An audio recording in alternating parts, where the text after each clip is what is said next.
after Snow White and the Seven Dwarfs was a big success. I said, well, you got to go into the features. I felt if I could crack the feature business, then it would give me sort of an unlimited creative field. The second one I made following Snow White was Pinocchio.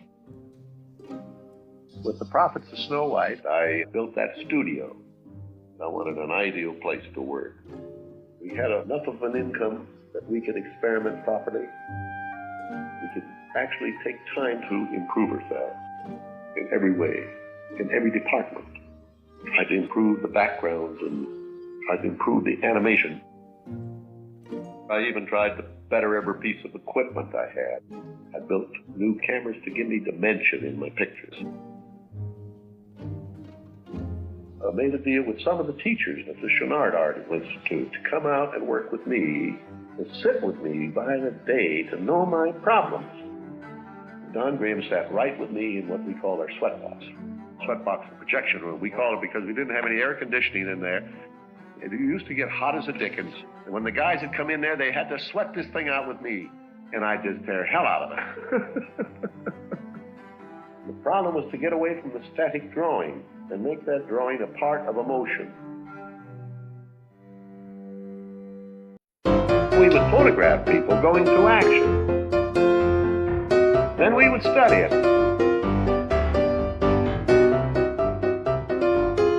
I picked certain artists who were not good at what I called character animation or personality animation. They became specialists in effects. Other boys that were good on personality and character, I put them into that area. I think the vital part I played is coordinating these talents and encouraging these talents. On Saturdays, Sundays, I go around the units when there's no one else there and just float around at my leisure where I have no pressure on me and sit down with story sketches and things. The boys pull all kinds of tricks to find out whether I've been in there, you know. They arrange papers in a certain way on the chairs and things, but they don't know I put the papers right back the way they were.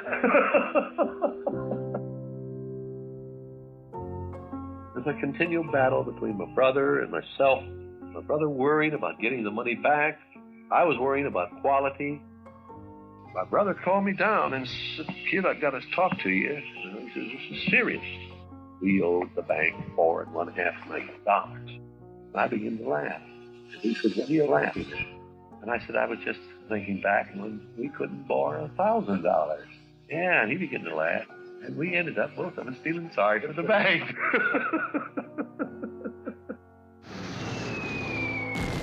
Pinocchio was released at a time when the world was kind of collapsing. As soon as the invasion of Europe came, where your markets collapsed, our English pounds were frozen. The day war was declared. I got a call from the studio manager. 500 troops moved in the studio. The Navy Department said, "Mr. Disney, we want you to make films on aircraft identification. We want the first films in 90 days. They said, "What will they cost?" And I said, "Well," he said, "I'll tell you, we have a budget of $80,000. Can you do it?"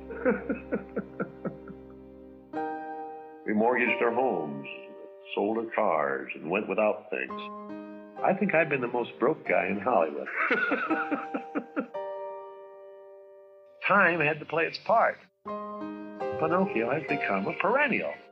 Pinocchio has been reissued and gone out, and it's an entirely different kind of story.